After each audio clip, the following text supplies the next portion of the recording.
Hello, my lovely romance lovers. Welcome back to Lena's Romantasy Collection, and a massive, howling welcome to all our new listeners joining the pack today. I am so excited to start this new adventure with you. Imagine standing in the great hall of the Obsidian Keep. You are surrounded by hundreds of lethal wolves. The Alpha King, a man who crushes armies with a single look, commands everyone to kneel. The entire court drops to the floor in terrified submission. Everyone, except you. In today's story, Genevieve is a human healer who dares to stand tall while the rest of the world bows. She expects the king to take her head. Instead, he takes an interest. He leans down, looks her in the eye, and whispers the words that seal her fate. Now, you stay. Get ready, because this is a battle of wills that turns into a romance hotter than dragon fire. You do not want to miss a single moment of this tension. So, before we step into the wolf's den, please make sure to like this video, subscribe to the channel, and turn on that notification bell. Join our family so you never miss an update. I love seeing how far our pack reaches across the globe. So, head down to the comment section right now and let me know, where in the world are you listening from today? Represent your country and let's get this story started. Part 1. The Refusal and the Quest. Chapter 1. The Knee and the Not Bowing. The manacles were cold against my wrists, heavy iron forged to hold wolves, not human women. "Move, apothecary," the guard grunted, shoving me forward with the haft of his spear. "I have a name," I snapped, stumbling over the uneven cobblestones in my worn leather boots. "And you are wrinkling my apron. Do you know how hard it is to get dried hemlock stains out of linen?" We walked through the iron gates of the Obsidian Keep.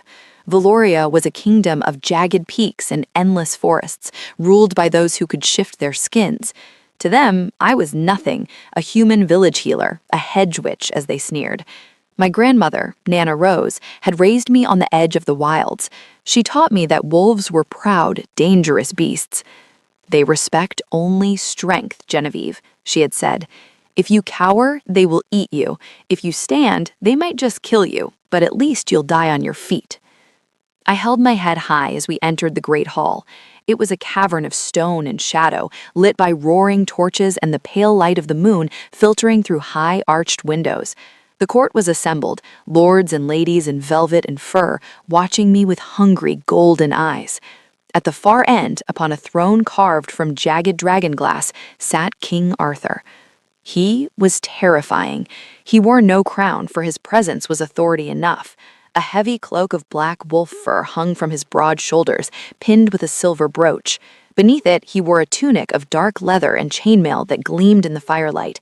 His sword, a massive blade of Valorian steel, rested against the throne. "The prisoner, Genevieve of the Briar Woods," the herald announced, his voice booming off the stone walls. In unison, the entire court dropped. Armor clattered, silk rustled. Every knee hit the stone floor. Every head bowed low in submission to the Alpha. All except mine. I stood alone in the center of the hall, clutching my satchel of herbs, my spine as straight as a birch tree. The silence was absolute. It stretched, heavy and suffocating. Slowly, Arthur leaned forward. The firelight danced in his stormy gray eyes. He did not look angry. He looked intrigued. "You stand," Arthur said. His voice was a low rumble, like thunder rolling over the mountains. "When in the presence of the king, one bows." "My knees are stiff, Your Majesty," I lied, lifting my chin. "The damp air of your dungeons does not agree with my joints." A gasp rippled through the courtiers. Gunnar, a massive guard with a scarred face, stepped forward with his hand on his sword. "He lies. She is insolent human trash. I shall force her down."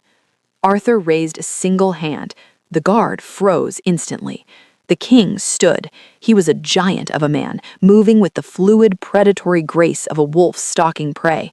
He descended the dais, his heavy boots echoing in the silence. He stopped inches from me. He smelled of wood smoke, pine, and blood. "You sold forbidden slumber drafts to my sentries," Arthur stated calmly. It was valerian and chamomile, I corrected him. Your guards were exhausted. A sleeping soldier is useless, but a rested one is sharp. I did you a service. His eyes narrowed. Suddenly, the air grew heavy. A crushing weight descended on the room. The Alpha Command. It was an ancient magic, a force that compelled submission. My heart hammered against my ribs. My instincts screamed at me to drop, to bare my neck, to surrender.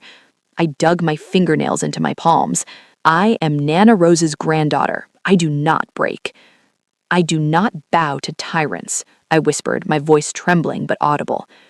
A tyrant? Arthur asked. You rule by fear. That is the way of a beast, not a king. The pressure slammed down like a falling boulder. My legs gave out. I couldn't stop it. I hit the cold stone hard, catching myself on my hands and knees before him. I gasped for breath, humiliated, glaring at his boots. Arthur crouched down. He did not touch me. He simply leaned close, his dark, intimate whisper against my ear. You have spirit, little apothecary, but spirit without discipline is chaos. He stood up, towering over my kneeling form. Take her to the East Tower, Arthur commanded, his voice ringing out to the court. He looked down at me one last time, a flicker of possessiveness in his gaze. You refused to remain in your village. You refused to keep your feet on the ground. So now you stay with me. Chapter 2: The Tower. I expected the dungeons, damp straw, rats, and chains. Instead, the guards marched me up a winding staircase of endless stone steps and shoved me into a chamber that rivaled the finest inns in the kingdom. A massive four-poster bed draped in silks took up half the room. A hearth roared with a warm fire. This is expected, I muttered, rubbing my wrists where the manacles had been. The heavy oak door creaked open. A woman marched in, stiff as a board and terrifyingly severe. She wore the gray woolen dress of a high servant, keys jangling at her belt. This was Scholastica. Stand straight, girl. Slouching is for beggars. Behind her trailed a young maid, Lavina, carrying a basin of steaming water. She looked at me with wide, fearful eyes, as if I might turn her into a toad. I am not slouching, I argued. I am weary. I have been dragged halfway across the kingdom. Scholastica sniffed. You are a guest of the crown, though why the king allows a human peasant such luxury is beyond me. Strip. I beg your pardon? Your garments. They are rags. They smell of mud and dried roots. Scholastica gestured to Lavina. Burn them. We shall dress her in something befitting the king's tower. These are my clothes, I protested, clutching my apron. I have coin. I can pay my way. I have a shop to run. The villagers need their tonics. Scholastica loomed over me. Your shop is closed by royal decree. You are the king's ward now. You will want for nothing save your freedom. I want to go home, I said, backing away until I hit the bed. You will learn your place, Scholastica countered, and your place is here. You will learn courtly manners. You will learn to curtsy without looking like a wounded cow. We begin at dawn. She turned and marched out, the heavy doors slamming shut. The lock clicked, a heavy, magical thud that told me no hairpin would open it. Lavina lingered for a moment, setting down a tray of bread and cheese. Mistress, she whispered. Genevieve, I corrected gently. Is it true? Lavina asked, her voice barely audible. Did you truly call the Alpha King a beast to his face? I sighed, collapsing onto the silk sheets. I suppose I did. Lavina looked at me with a mix of horror and awe. He has torn throats out for less. You are touched by the gods or mad? Mad, I decided, staring at the stone ceiling. Definitely mad. I was trapped in a stone tower, surrounded by wolves, with a king who looked at me like I was a puzzle he intended to solve. Chapter 3: The King's Migraine. By the third night, the silence of the tower was maddening. I paced the stone floor, counting the bricks. It was deep in the night when I heard it, a low, agonized growl that echoed through the stone walls. It sounded like an animal in a trap. I pressed my ear to the door. The guards outside were whispering. The dark moon sickness, one muttered. He destroys the solar. Sir Leon cannot calm him. The healer's magic only makes it worse, the other replied. His wolf fights the spells. My ears perked up. Sickness. I looked at the lock. Scholastica said it was magic, but I knew metals. I knew that iron rusted and the hinges of this door were old. I grabbed the heavy iron poker from the fireplace. With a grunt of effort, I wedged it into the hinge and heaved. The wood splintered. The door groaned and popped open on the hinge side. I slipped out, bare feet, silent on the cold stones. I followed the sound of the growls. I found the king's solar at the end of the hall. The guards were too distracted by the noise inside to notice me slip past the heavy tapestries. I pushed the doors open. The room was in chaos. Heavy oak furniture was overturned. Tapestries were shredded. The only light came from the dying embers in the hearth. King Arthur was crouched in the corner, his hands clutching his head, his chest heaving. He sensed me instantly. He spun around, a snarl ripping from his throat. His eyes glowed a feral, blinding gold. "Begone!" he roared. The sound vibrated in my very bones. "Stop shouting," I said, forcing my voice to be steady. "You are only increasing the pressure in your skull." He blinked, swaying on his feet. He looked ready to kill, but also in blinding pain. "You, the apothecary." "The light hurts?" I asked, moving to extinguish a sputtering torch on the wall. "The nausea?" He slumped against the stone wall, sliding down to the floor. "It feels as though an axe splits my skull." "Your healers treat you with magic," I said, kneeling beside my satchel, which I had foolishly brought with me. "But the dark moon blocks magic. It turns the spells sour in your blood. You do not need a wizard, Arthur. You need a root." I pulled out a pouch of dried willow bark and meadowsweet.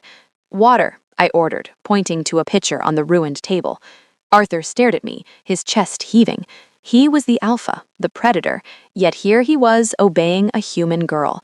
He gestured weakly, and the pitcher slid across the floor to me. I crushed the herbs into a goblet and poured the water. "Drink. It is bitter as gall, but it will thin the blood and ease the swelling." Arthur eyed the goblet. "Poison?" "As sure," I said softly. "If I wished you dead, I would leave you to suffer." "Drink." Arthur hesitated, then snatched the goblet. He drained it in one gulp, grimacing. We sat in the dark for a long time. I watched him. Slowly, the gold faded from his eyes, returning to the storm gray I remembered. The tension left his shoulders. "The thrumming," he whispered, touching his temple. "It recedes." "Willow bark," I said. "Simple earth magic. Stronger than spells, sometimes." Arthur looked at me then. The monster was gone. In the firelight, he looked merely a man, burdened and weary. "Why?" he asked raspily. "I caged you." "Because I am a healer," I said, standing up and smoothing my dress, "and because a king in pain makes for a miserable kingdom." Arthur let out a huff of breath that might have been a laugh. He looked up at me, his gaze intense. "You are a strange creature, Genevieve. Go back to your tower, before I remember that you broke my door." I turned to leave.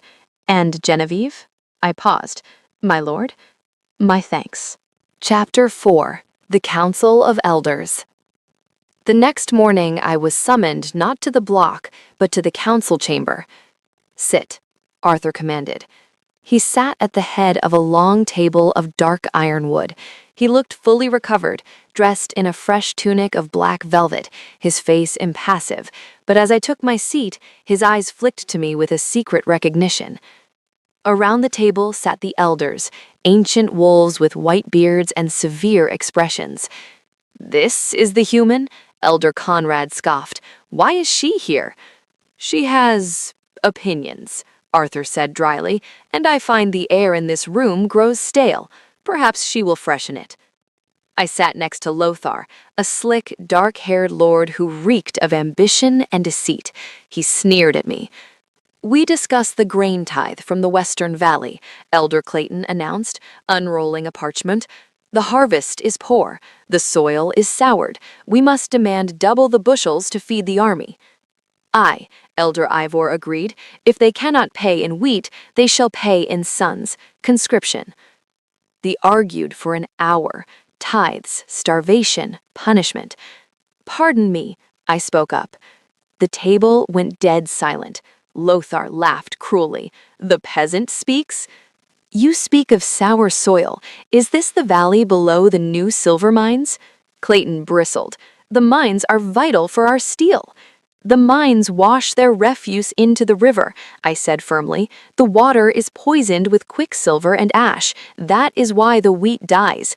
If you demand more grain, the people will starve. If they starve, you have no army.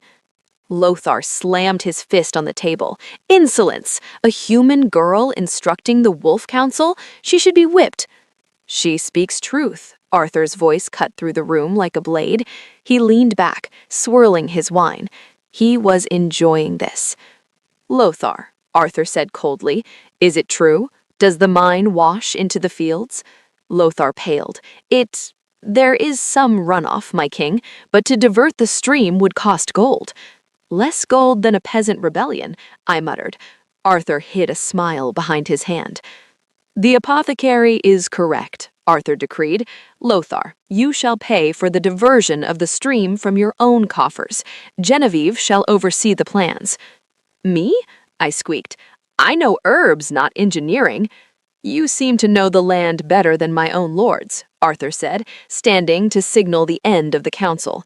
As the elders grumbled and filed out, Lothar leaned close to my ear. Watch your back, girl. The king may keep you as a pet for now, but pets are easily broken. He swept out. I shivered. Arthur walked past me, pausing at my shoulder. Willow bark, he whispered, so only I could hear. Next time, bring honey. He left me standing there, realizing that in saving the king from a headache, I had given myself a much larger one. I was now a player in the game of wolves. Chapter 5. The Hen-Packed Alpha. The royal dining hall was a place of grim silence and tearing flesh. I sat at the long table, a solitary figure in a sea of wolves. To my left sat Sir Leon, the beta, who ate with terrifying efficiency. To the right were various guards and courtiers, and at the head of the table sat Arthur. His plate was a mountain of roasted venison, dripping with red juices. He ate with a knife, but I could tell he wanted to use his hands. There was not a single green thing on his plate. You are staring, Arthur growled, not looking up from his meat. I am analyzing, I corrected, poking at my own plate of root vegetables and pheasant. You have eaten nothing but red meat for 3 days. Your digestive system must be a graveyard. The hall went silent. Sir Leon choked on his wine. Winifred, the female guard standing watch by the door, looked as though she expected lightning to strike me down. Arthur slowly lowered his knife. He turned his storm-gray eyes on me. I am a wolf, Genevieve. I require flesh to sustain my strength. You are a king in human form, I countered, fearless because I was annoyed, and humans need fiber. Unless you want to die of scurvy or gout before you produce an heir, you need to eat this kale. I shoved a bowl of steamed greens toward him. Arthur stared at the bowl as if it contained live vipers. I do not eat leaves. That is food for prey. It is food for beings who want to live past 40, I insisted. Eat it. It has lemon and garlic. It's good. No. Arthur. The use of his given name sent a shockwave through the room. A servant in the corner dropped a silver platter with a loud clang. Arthur's eyes narrowed. The air grew heavy with the alpha command, that familiar pressure that usually forced me to my knees. But this then, I just crossed my arms and raised an eyebrow. I was betting on the fact that he wouldn't crush me over a vegetable. We had a stare-down. His golden-flecked gaze bored into my soul. I stared back, channeling every ounce of stubbornness Nana Rose had bequeathed me. If you do not eat it, I said calmly, I will not brew your willow bark tea tonight. His eye twitched. The headache remedy was the only thing giving him peace from the dark moon pressure. With a low, rumbling growl that sounded suspiciously like a petulant child, Arthur stabbed a forkful of kale. He shoved it into his mouth, chewed once, and swallowed it with a grimace of pure hatred. Satisfied? He snarled. Immensely, I smiled, taking a sip of my wine. I looked up to see Sir Leon staring at me with his mouth agape. He looked from the king to me, then down at his own plate. Quietly, terrified, the fearsome Beta reached out and took a helping of greens. For the first time since I arrived, the scary Obsidian Keep didn't feel like a prison. It felt like a very strange, very dangerous family dinner. Chapter 6. Enter the Rival. Peace, however, was short-lived. 2 days later, the great doors of the keep banged open. A hunting party had returned from the northern border. Leading them was a woman who looked like she had been forged from steel and moonlight. She was tall, nearly 6 feet, clad in tight leather armor that accentuated dangerous curves. Her hair was a cascading mane of silver, and her eyes were the pale, icy blue of a frozen lake. A massive longbow was slung over her shoulder. This was Lady Selena. I was in the courtyard, sorting herbs I had convinced the gardener to let me harvest when she strode in. She stopped when she saw me, her lip curling in a sneer. "So," her voice was sharp, like cracking ice, "the rumors are true. The king keeps a human pet." I stood up, wiping dirt from my apron. "I am the royal apothecary, not a pet." Selena stalked toward me. She moved with a predatory grace that made me feel very small and very breakable. She circled me, sniffing the air. "You smell of weakness," she declared. "Soft skin, brittle bones. If I snapped you in half, you wouldn't even have the breath to scream." "Try it," a deep voice boomed from the balcony above. We both looked up. Arthur stood there, leaning over the stone railing. He wasn't wearing his royal tunic, just a loose white shirt open at the throat. He looked relaxed, but his eyes were locked on Selena. "My king," she bowed low, her voice changing instantly to something sultry. "I have returned. I brought you the pelt of a white stag." "Keep it," Arthur said, descending the stone stairs. He didn't look at her. He walked straight to me. He reached out and plucked a dried leaf from my hair. The gesture was shockingly intimate.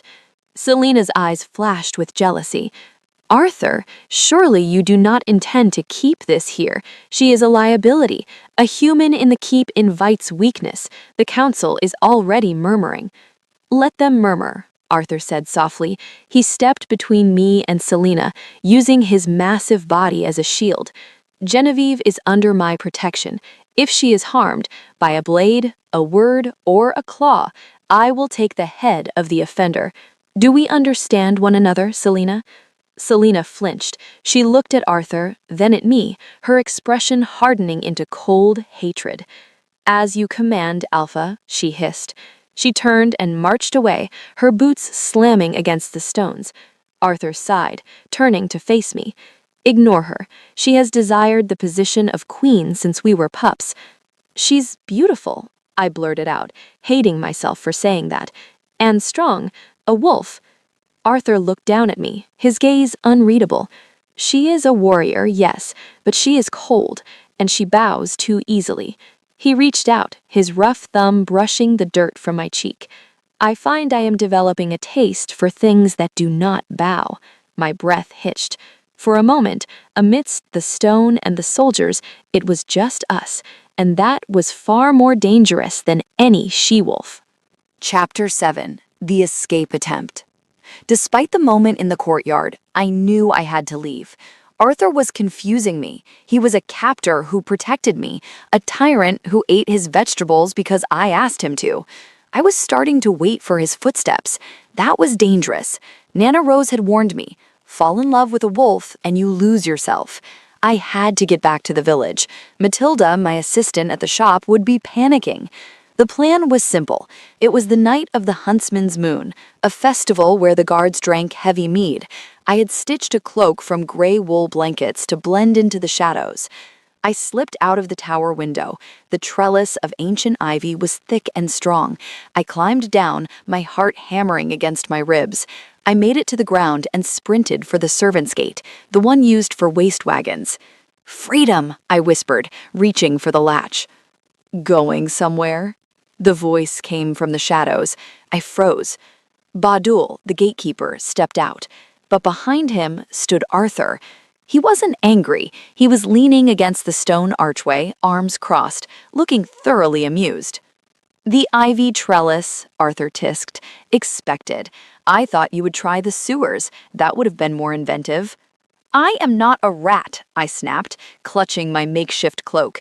"Let me pass, Arthur. I have a business to run." "Your business is closed," he said, pushing off the wall. "And the woods at night are full of rogue wolves who would tear you apart before you reached the tree line." "I'll take my chances." "I won't." In 2 strides, he was on me. Before I could protest, he bent down and scooped me up, not in a romantic bridal carry, but tossed over his shoulder like a sack of grain. "Put me down!" I shrieked, hammering my fists against his broad back. It was like hitting a rock wall. "You walk too slow," he said effortlessly, marching back toward the castle. "This is undignified. I am a woman grown. I am not a sack of potatoes." "Stop wiggling or I'll spank you," he warned. I gasped and went rigid. "You wouldn't dare." "Try me." He carried me right through the main courtyard. Guards, servants, and nobles stopped to stare. The fearsome Alpha King carrying a kicking, swearing human woman over his shoulder. Instead of fear, I saw smiles. Lavina covered a giggle. Even Sir Leon looked amused. Arthur marched me all the way back to his chambers, not the tower. He dumped me onto a velvet chaise lounge. He locked the door and pocketed the key. "The tower clearly has security flaws," he stated, pouring himself a goblet of wine. "So you sleep here tonight." "In your room?" I squeaked. "On the chaise," he pointed. "I will be in the bed. If you try to escape again, I will tie you to it. Do not test my patience, Genevieve." He blew out the candle, plunging the room into darkness. "Good night, little apothecary," he rumbled from the dark. I lay there, furious and flushed, listening to the steady rhythm of his breathing, realizing with horror that I felt safer in the predator's den than I did anywhere else. Chapter 8. The Vulnerability. The storm hit 3 nights later. Arthur had eventually relented on the lock, allowing me to roam the castle during the daylight hours, though I was still heavily guarded. In Valoria, storms were not just weather, they were magical events. The thunder shook the very foundations of the castle, and the lightning was a violent violet color that smelled of ozone and ancient magic. Seeking quiet, I had retreated to the library, trying to distract myself with a dusty tome on herbology. Boom! The thunderclap was deafening. The windows rattled in their iron frames. The candles flickered and died, plunging the vast library into darkness. I dropped the book, sliding under the heavy oak table. I curled into a ball, my hands over my ears. It was a childish fear, I knew, but when I was 6, a magical storm had torn the roof off Nana Rose's cottage. The sound paralyzed me. The door creaked open. Heavy footsteps entered. "Genevieve?" It was Arthur. He carried a lantern, the light swinging through the shadows. "Genevieve, where are you? Scholastica said you weren't in your room." Another crack of thunder. I let out a small, involuntary whimper. Arthur stopped. He turned toward the table. He lowered the lantern, crouching down until he saw me huddled underneath, shaking. "Genevieve?" His voice lost its commanding edge. It became soft, gentle. "I don't like it. The noise." Arthur didn't mock me. He didn't tell me to stand up. Instead, the King of Valoria set the lantern aside and crawled under the table with me. It was a tight fit. He was huge, filling the small space, but his presence blocked out the storm. He radiated a heat that warmed my shivering skin. "It is only the sky wolves hunting," he murmured, telling me a nursery rhyme. "They chase the moon across the peaks." "It's loud," I mumbled, burying my face in my knees. Arthur hesitated, then wrapped a heavy arm around my shoulders. He pulled me against his chest. I didn't resist. I leaned into him, smelling the cedar and rain scent of him. "I used to fear the silence," he admitted quietly, his chin resting on top of my head. "When my father died, the castle was so quiet. I thought the silence would swallow me." I looked up at him. In the lantern light, his face was unguarded. He looked young and incredibly lonely. Does it still scare you? I asked. Sometimes, he confessed. The crown is heavy, Genevieve. It isolates. Everyone bows, everyone agrees, no one speaks truth to me. He looked down, his eyes locking with mine. Except you, he whispered. You shout at me. You make me eat leaves. You tell me I am a bully. Someone has to, I said softly. He smiled, a sad, crooked thing. Stay with me, Genevieve, just until the storm passes. I'm not going anywhere, I promised.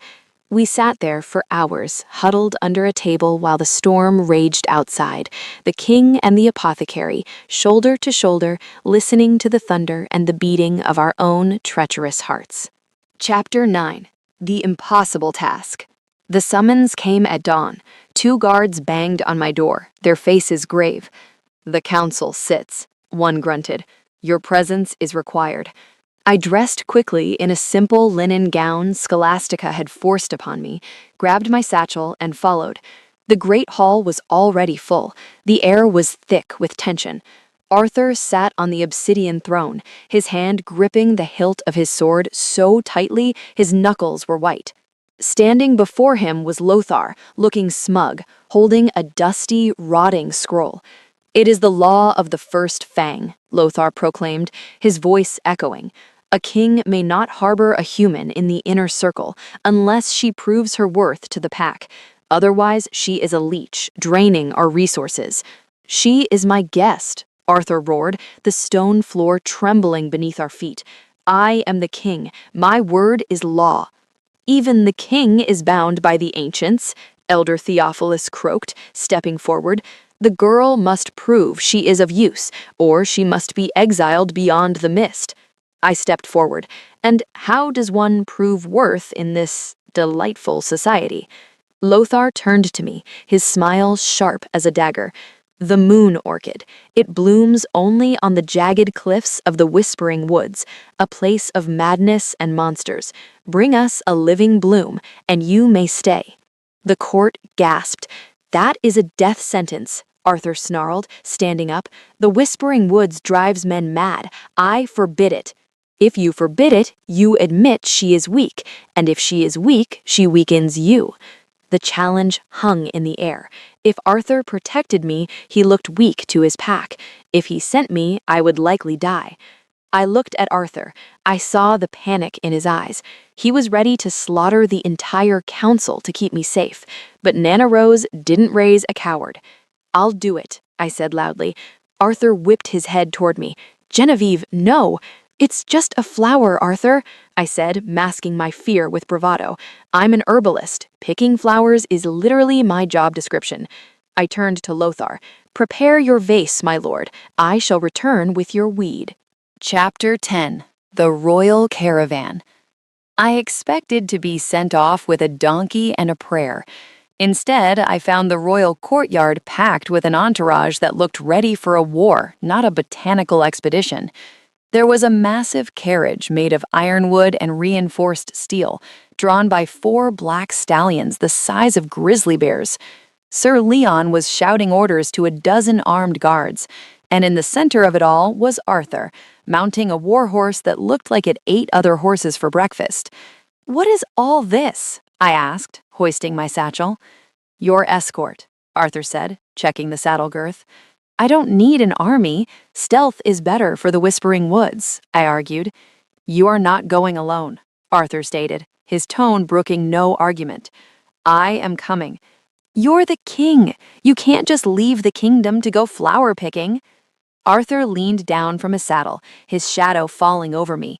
If you think I will let you walk into the cursed woods alone, you are madder than the spirits that live there. Get in the carriage, Genevieve. I huffed and climbed into the carriage. It was plush, lined with velvet, but it felt like a cage. As we rolled out of the gates, I watched Arthur riding alongside the window. He sat tall, his cloak billowing in the wind, his hand resting on his sword. He wasn't doing this for tradition. He was doing this because he was terrified of losing me. The realization made my stomach do a strange, pleasant flip. Stubborn wolf, I muttered, leaning back against the cushions. Chapter 11. The Breakdown. We had been traveling for 2 days, The road had turned from cobblestone to dirt and finally to a rutted track winding through dense, ancient pines. Suddenly, a loud crack shattered the silence. The carriage lurched violently to the left, slamming me against the wall. We ground to a halt. I scrambled out. The rear axle had snapped clean in two, the heavy iron wheel lying in the mud. Arthur leaped from his horse. "Are you injured?" he demanded, checking me for broken bones before even looking at the carriage. "I'm fine," I brushed him off, "but your ride is totaled." Sir Leon kicked the broken wood. "The axle is shattered. The carriage is too heavy to lift without a winch, and we have no timber strong enough to replace the beam. We are stranded." The guards looked uneasy. The sun was setting, and the woods were getting louder. "We must abandon the carriage," Arthur decided, looking at the wreckage. "We ride double on the horses." "Wait," I said, kneeling in the mud. I examined the brake. "We don't need to abandon it. I can fix this." The wolves looked at me like I had grown a second head. "You are an apothecary," Leon said slowly. "This is Smith's work." "This is physics," I corrected. "Leon, bring me that fallen log. Arthur, I need your sword." "My sword?" Arthur raised an eyebrow. "It is forged of Valorian steel, not a crowbar. Just give it to me." Reluctantly, he handed over the massive blade. I used the log as a fulcrum, jamming it under the carriage frame. "I need a counterweight," I instructed. "Arthur, Leon, push down on the far end of the log. Your combined weight should lift the chassis." The two massive men looked skeptical, but they leaned their weight on the log. The carriage groaned and lifted into the air. "Hold it," I shouted.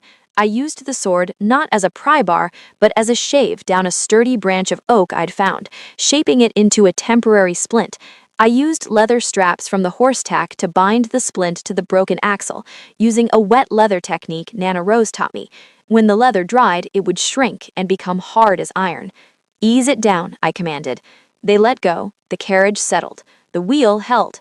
I stood up, wiping grease from my nose.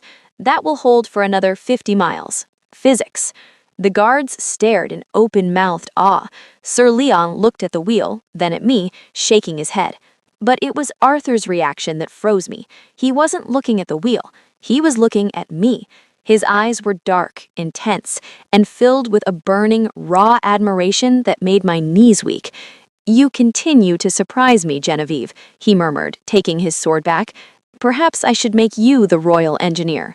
"Just pay off some of my debt and we're even," I quipped, my face burning. Chapter 12. Camping Under the Stars.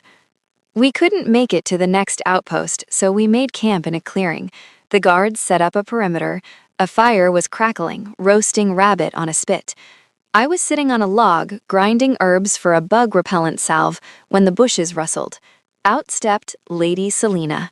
She was dressed in hunting leathers, a bow in her hand, looking irritatingly perfect even in the wild. "I tracked your scent," she announced, striding into the light. "The woods are dangerous. I thought the king might require competent protection." She shot a glare at me. Arthur didn't look up from the fire. "We have guards, Selena. Go back." "Nonsense," she purred, holstering her bow. She walked over to Arthur, sitting uncomfortably close to him on his log. She pulled a flask of wine from her belt. "Remember the hunt of the great bear, Arthur? We shared a skin of wine just like this to keep warm." She leaned in, her voice dropping to a sultry whisper, her hand brushing his arm. "The nights are cold, my king. A wolf should not sleep alone." I ground the herbs in my mortar so hard I thought the stone might crack. I felt a surge of something hot and ugly in my chest. Jealousy. Pure, unadulterated jealousy. Arthur took the flask from her. He took a sip, then capped it. "The nights are indeed cold," Arthur said flatly. He stood up, stepping away from her. "Which is why I must ensure the apothecary has enough furs. Humans are fragile." He walked away from the stunning warrior woman and came over to me. Selena's jaw dropped. Arthur crouched down in front of me. "Are you warm enough?" "I'm fine," I muttered, aggressively crushing a dried beetle. "Go drink your wine with the huntress." Arthur chuckled, a low sound that vibrated in his chest. He reached out, taking the pestle from my hand. "I do not want wine," he whispered, his face inches from mine, "and I do not want the past." His eyes searched mine, the firelight reflecting in them. "I'm fascinated by the present," he said softly. He reached out and tucked a stray lock of hair behind my ear. His fingers lingered on my jaw. For a second, I thought he was going to kiss me. The air between us crackled, hotter than the fire. "Get some sleep, Genevieve," he murmured, pulling away reluctantly. "We enter the whispering woods at dawn." He moved his bedroll, not to Selena's side of the fire, but to mine. He laid down between me and the rest of the camp, his back to me, a silent, immovable wall of protection. Across the fire, Selena watched us, her eyes glowing with a hate that promised violence. But as I looked at the broad expanse of Arthur's shoulders rising and falling with his breath, I realized I didn't care about her. I was safe, and for the first time in my life, I didn't want to run away. Chapter 13. The Attack. The attack did not come with a war horn or a shout. It came with the snapping of a twig and the smell of rot. I was lying on my bedroll, staring at Arthur's broad back, unable to sleep. The woods around us had gone unnaturally silent. Even the crickets had stopped their song. Suddenly, Arthur sat bolt upright. Ambush. In a heartbeat, the clearing erupted. Dark shapes detached themselves from the tree line, rogue wolves. They were mangy, massive beasts with madness in their eyes, foaming at the mouth. There were dozens of them. "Defend the camp!" Sir Leon roared, drawing his broadsword. Arthur didn't reach for his sword. He didn't have time. A massive gray wolf lunged straight for me. With a roar that shook the leaves from the trees, Arthur intercepted the beast mid-air. He tackled the rogue, his human hands shifting into claws as they rolled through the firelight. Chaos descended. The guards clashed with the rogues. Steel met fur. Blood sprayed onto the grass. I scrambled backward, clutching my satchel to my chest. I had seen wolves spar in the courtyard, but this was different. This was slaughter. Arthur was a blur of violence. He tore through the rogues with terrifying efficiency. He didn't shift fully. He fought in a hybrid state, human form but with lethal speed and strength. He snapped a rogue's neck with one hand while backhanding another into a tree with force enough to shatter the trunk. He was a monster, a god of war. For a moment, I froze, the primal part of my brain screaming predator. I saw the blood on his hands, the savage snarl on his face. This was the Alpha King. This was the creature that could crush me without a second thought. "Genevieve, move!" Selena screamed, loosing an arrow that pinned a rogue to the ground inches from my foot. Her shout snapped me out of it. I wasn't a warrior, but I wasn't useless. I scrambled toward the carriage wreckage, looking for cover. My eyes darted around the battlefield. That's when I saw him, a rogue archer, perched in the branches of an old oak. He wasn't aiming at the soldiers. He was aiming a crossbow directly at Arthur's exposed back. "Arthur!" I screamed. Chapter 14. The Injury. Arthur turned at the sound of my voice. The distraction was fatal. The crossbow twanged. The bolt, fletched with black feathers, flew through the air. It struck Arthur in the shoulder, burying itself deep in the muscle. He roared, not in pain, but in fury. He ripped the bolt out in one motion, snapping the shaft. He lunged at the tree, tearing the archer down with one hand and ending him. But then he stumbled. The rogues, sensing weakness, circled. But the royal guards, rallied by Leon and Selena, finished the last of them. The silence returned as quickly as the violence had started. "Secure the perimeter," Leon barked. I ran to Arthur. He was leaning against the wheel of the broken carriage, his face pale, sweat beading on his forehead. "It is nothing," he grunted, trying to stand. "A scratch." He took one step and collapsed. "Arthur!" I caught him as he fell, his weight dragging us both to the muddy ground. The wound on his shoulder was bubbling. The blood wasn't red, it was black and frothy. "Wolfsbane," I gasped, "mixed with quicksilver and ash. It's a poison specifically designed to stop wolf healing." The pack panicked. "The king is down," a guard shouted. "We must ride for the healers in the city." "He won't make it to the city," I shouted, ripping the sleeve of his shirt open. "The poison moves too fast. It will stop his heart in the hour." Selena pushed me aside. "Stand back, human. I will use a healing crystal." "Get your magic rocks away from him." I slapped her hand away. "This is chemical poison. Magic accelerates the blood flow. It will kill him faster. I need hot water, a knife, and the fireweed from my satchel. Now." My voice cracked like a whip. For a second, the mighty wolves stared at me. "Do as she says," Sir Leon bellowed. I went to work.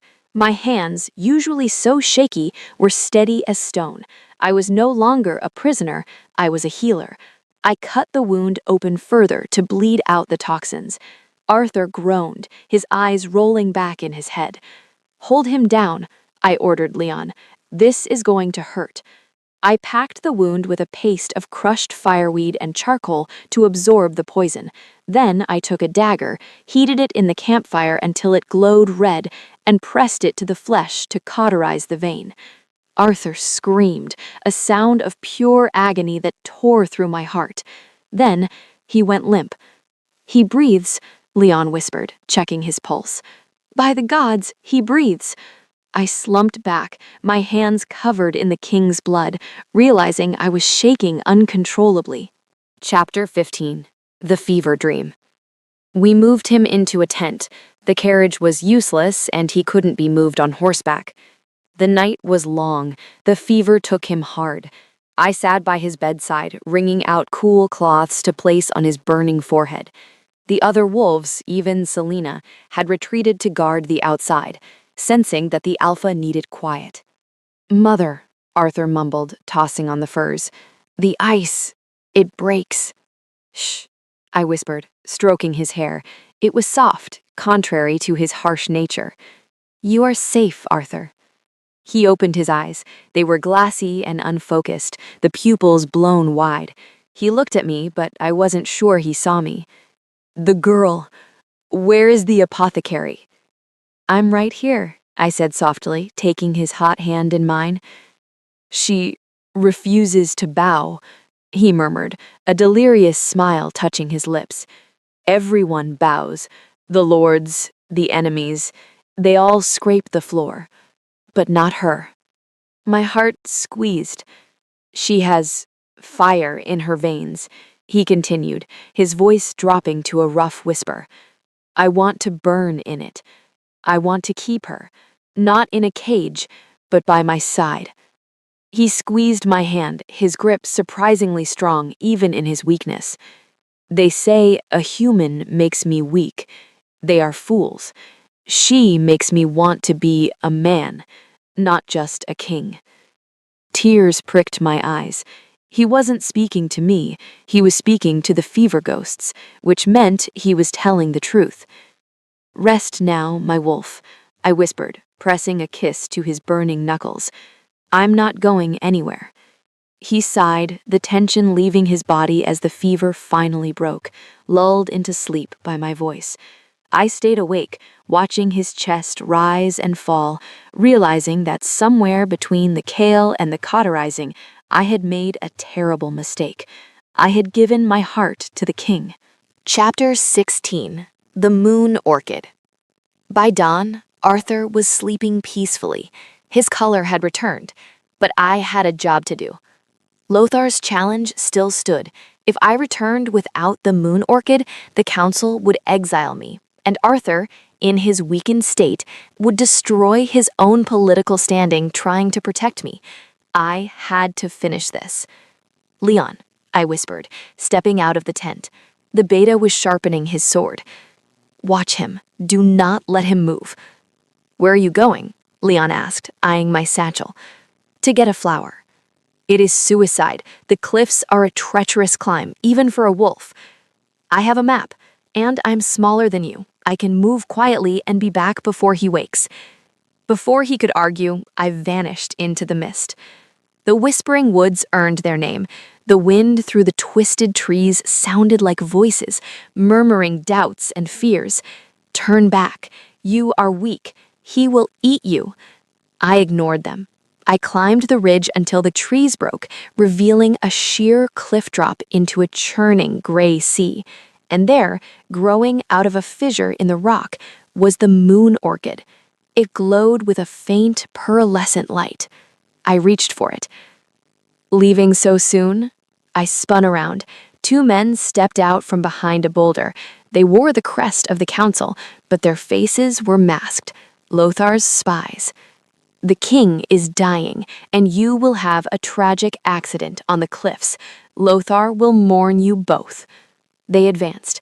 I backed up to the edge of the cliff. My heel knocked a pebble into the abyss. I had no sword, no claws, but I had my satchel. You boys really should have studied botany, I said, my voice trembling only slightly. What? I reached into my pouch and pulled out a handful of dried, powdery spores. Puffball mushroom, specifically the giant devil's puffball. When crushed, the spores are a severe respiratory irritant. I smashed the mushroom pods together in my hands and threw the cloud of dust into their faces. The wind caught the powder, blowing it directly into their eyes and open mouths. The effect was instant. They dropped their daggers, clawing at their throats, coughing violently. Their eyes streamed with tears, blinding them. They gagged, doubling over, unable to breathe. It wears off in an hour, I said, stepping nimbly past them. Enjoy the suffocation. I scrambled up the rock face, carefully dug the moon orchid out by its roots, and placed it in a glass jar. I looked down at the choking assassins, then out at the wild sea. I am not weak, I whispered to the wind. I turned and began the trek back to camp, the glowing flower safe in my bag. I had won. Now I just had to get back to Arthur before he woke up and tore the forest apart looking for me. Chapter 17. The Return. The gates of the Obsidian Keep groaned open. We did not return as a defeated funeral procession, but as a conquering storm. Arthur rode at the front. He was pale, his shoulder heavily bandaged under his tunic, but he sat straight in his saddle. He refused to look weak before his pack. I rode beside him on a mare he had insisted I take, clutching the glass jar in my lap. The courtyard was packed. The council stood on the steps, Lothar looking like he had swallowed a lemon. He had expected Arthur to return with a corpse, not a queen in the making.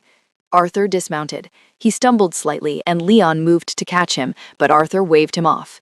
He walked up the steps, the crowd parting like the Red Sea. I scrambled down and followed, my boots loud on the stone. "You have returned," Elder Conrad stated, eyeing Arthur's bandages. "And you are wounded. The journey was folly." "The journey was necessary," Arthur rumbled. He stepped aside, gesturing to me. "Step forward, Genevieve." I walked up to the heavy ironwood table where the council stood. I looked Lothar dead in the eye. I slammed the jar down. Inside, the moon orchid glowed with a soft, ethereal silver light, pulsing like a heartbeat. "The moon orchid," I announced, my voice echoing in the silence.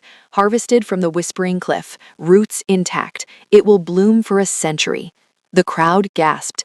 Theophilus leaned forward, his eyes wide. "She survived the madness and the climb?" "I am an apothecary," I said coolly. "I know which plants heal and which ones kill, and I know how to handle pests." I stared pointedly at Lothar. Lothar's face turned a dangerous shade of purple. He knew I had blinded his assassins, but he couldn't admit it without admitting he had sent them. Arthur stepped up behind me. He placed a heavy hand on my shoulder, not to push me down, but to anchor me. "She has fulfilled the ancient law," Arthur declared, his voice booming. "She has faced the darkness and returned with light. She is no longer a guest. She is of the pack." He looked down at me, a fierce pride burning in his eyes. "Does anyone object?" Arthur challenged, his hand resting on the hilt of his sword. Silence. Not even Lothar dared to speak against the Alpha when he looked like that. "Good," Arthur growled. "Now prepare a feast. We celebrate the victory of the apothecary." Chapter 18.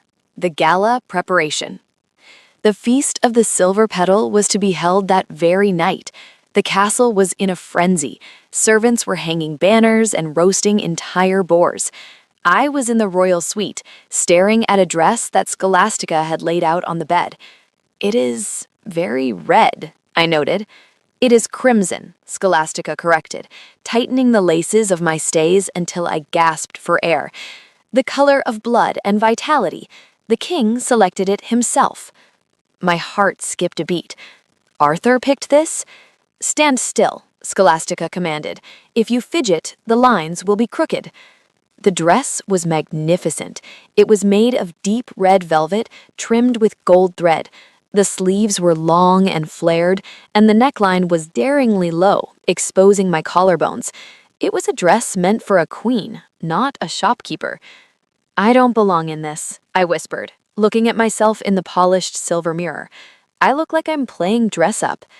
"You look like a woman who walked into the Whispering Woods and walked out again," a voice said from the door. It was Matilda, my assistant from the village shop. She had been allowed into the castle to help me get ready. She rushed over, hugging me tight. "Oh, Jen, you're alive! The rumors say you fought a bear." "It was a poisoned arrow and some very rude assassins," I corrected, hugging her back. "Matilda, I'm scared. Out there in the woods, it was survival, but in the ballroom, it's politics. I don't know how to dance the pavane. I don't know which fork to use for oysters." Matilda pulled back, grinning. She reached into her pocket and pulled out a small vial of lavender oil. She dabbed it on my wrists. "You are Genevieve of the Mortar and Pestle," she said firmly. "You tell scary wolves to eat their vegetables. You fixed a carriage with physics. Just be yourself. And if anyone is rude to you, tell me, and I'll slip itching powder in their underclothes." I laughed, the tension in my chest loosening. "Ready?" Matilda asked. I took a deep breath, smoothing the red velvet over my hips. "Ready." Chapter 19. The Corset Confession. The great hall was transformed. Thousands of candles floated in the air, suspended by magic. The music was a lively lute and drum composition that made the floor vibrate. When I entered at the top of the staircase, the room went quiet. The red dress was a splash of fire in a room full of gray and black. Arthur stood at the bottom of the stairs. He wore a formal tunic of black silk with silver embroidery, a crown of dark iron resting on his brow. He looked devastatingly handsome. He watched me descend, his eyes tracking every step. When I reached the bottom, he didn't bow, and neither did I. He simply held out his hand. "You look—" He paused, searching for the word. "Dangerous." "I aim to please, Your Majesty," I smirked, taking his hand. "Dance with me." It wasn't a question. He swept me onto the floor. I stiffened, waiting to stumble, but Arthur was a surprisingly graceful leader. He guided me through the steps, his large hand warm on my waist.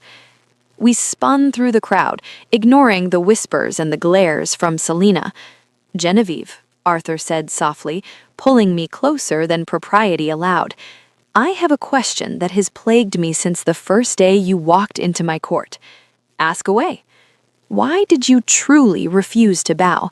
You said you do not bow to bullies, you spoke of tyranny, but there was something else in your eyes that day, a hesitation."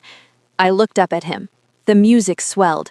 I decided to tell him the truth, the unglamorous, ridiculous truth. "Do you really want to know?" He commanded it gently. I leaned up, whispering in his ear so the court couldn't hear. That day, yes, I was stubborn, but I was also wearing an old set of stays. The whalebone was snapped on the left side. If I had bowed forward, the jagged bone would have stabbed me directly in the liver. It was half pride, Arthur, but it was half self-preservation. Arthur froze. He stopped dancing in the middle of the floor. He looked at me, blinked once, and then threw his head back and laughed.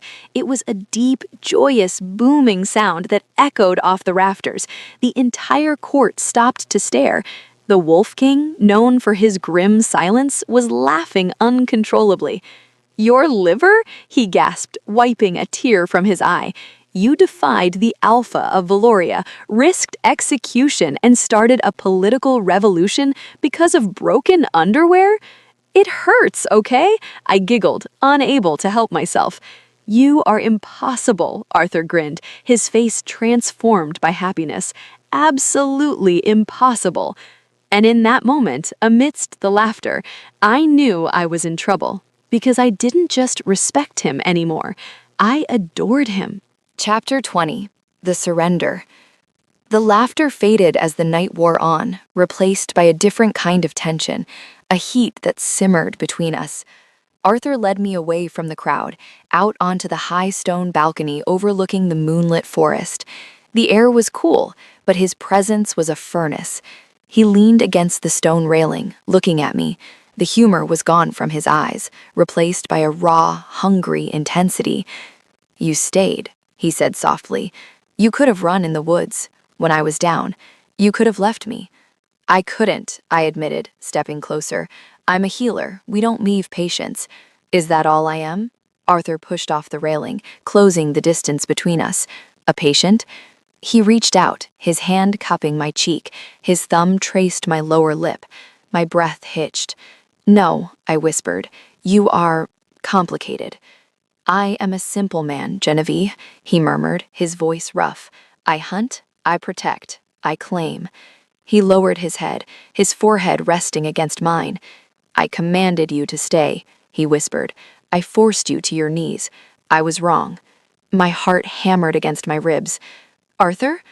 "I do not want you on your knees, Genevieve," he breathed, his lips brushing against mine. "I want you standing beside me. I do not want a subject who bows. I want a partner who fights." He pulled back slightly, searching my eyes for permission. "May I?" he asked, the mighty king asking for consent from the village girl. "Yes," I breathed. He kissed me. It wasn't a tentative, courtly peck. It was an avalanche. It was possession and desperation and worship all at once. His arms wrapped around me, pulling me flush against his hard chest, my hands tangled in his hair. He tasted of wine and dark desire. The kiss deepened, consuming us both. I felt the rumble of a growl in his chest, not of aggression, but of pure want. For the first time since I came to the keep, I didn't fight, I didn't argue, I melted into him. I surrendered, not to his command, but to his touch. He broke the kiss, breathless, resting his forehead against mine again.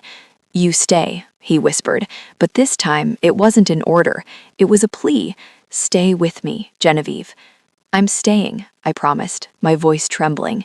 We stood there in the moonlight, wrapped in each other, unaware that in the shadows of the ballroom, Lothar was watching, and he was smiling because he finally knew the king's weakness. It wasn't Wolfsbane, it was me. Part 2. The Betrayal and the Rain. Chapter 21. The Morning After. Sunlight poured through the high-arched windows of the king's solar, blinding me. I groaned, burying my face in the furs.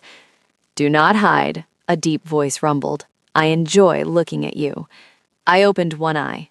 Arthur was propped up on one elbow, watching me. His hair was messy, his chest bare and scarred, and he looked thoroughly, smugly satisfied. The terrifying Alpha King looked like a cat who had just eaten the canary.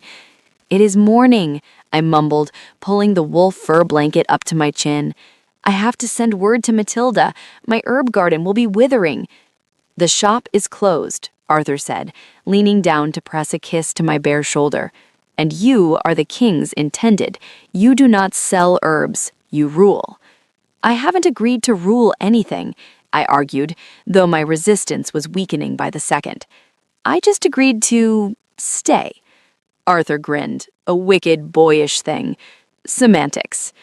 There was a polite knock at the heavy oak door. Arthur's face instantly darkened. The softness vanished. A low, threatening growl vibrated in his chest. "Enter," he barked, pulling the furs tighter around me to shield me from view. A terrified servant entered, carrying a silver tray laden with roasted meats, cheese, and, miraculously, a pot of herbal tea. "Your breakfast, my liege," the boy squeaked, keeping his eyes glued to the floor. "Set it down, leave," Arthur commanded. As the boy scurried to the table, he accidentally glanced toward the bed. "Eyes!" Arthur roared. The sound shook the room. The boy yelped, dropped the tray with a clatter, and fled the room as if a dragon were chasing him. I sat up, laughing. "You are ridiculous. He was just bringing us toast." "Only I look at you," Arthur grumbled, getting out of bed. He stood in all his naked glory, unashamed, and walked to the table to salvage the food. "Only I look at you." He brought the tray to the bed. He handed me the tea. "Willow bark?" he asked. Mint, I smiled, inhaling the steam. For energy. Arthur sat on the edge of the bed, tearing into a loaf of bread. I have a council meeting at high noon. Lothar will be insufferable. Stay here. I will return, and we shall ride to the river. I can't stay in bed all day, Arthur. You can, he said seriously. I am the king. I can decree it. Tyrant, I teased. Yours, he replied, leaning in for a kiss that tasted of honey and bread. For a moment, the world was perfect. I should have known it wouldn't last. Chapter 22. The Accusation. Happiness in Valoria is apparently as fragile as glass. It happened at the midday meal. I had insisted on joining Arthur in the great hall, refusing to hide away like a mistress. The mood was tense. Selena watched me from the end of the table with cold, calculating eyes. Lothar sat to Arthur's right, smiling too much. A toast, Lothar announced, standing up and raising a golden chalice. To the king's safe return, and to his new companion. Arthur nodded stiffly, raising his own goblet. He took a long draught of the wine. Suddenly, Arthur froze. He choked, the goblet falling from his hand and clattering onto the stone floor. Wine, red as blood, spilled everywhere. "Arthur!" I screamed, jumping up. Arthur gripped his throat, gasping for air. His skin turned an alarming shade of gray. He fell to his knees, heaving. "Poison!"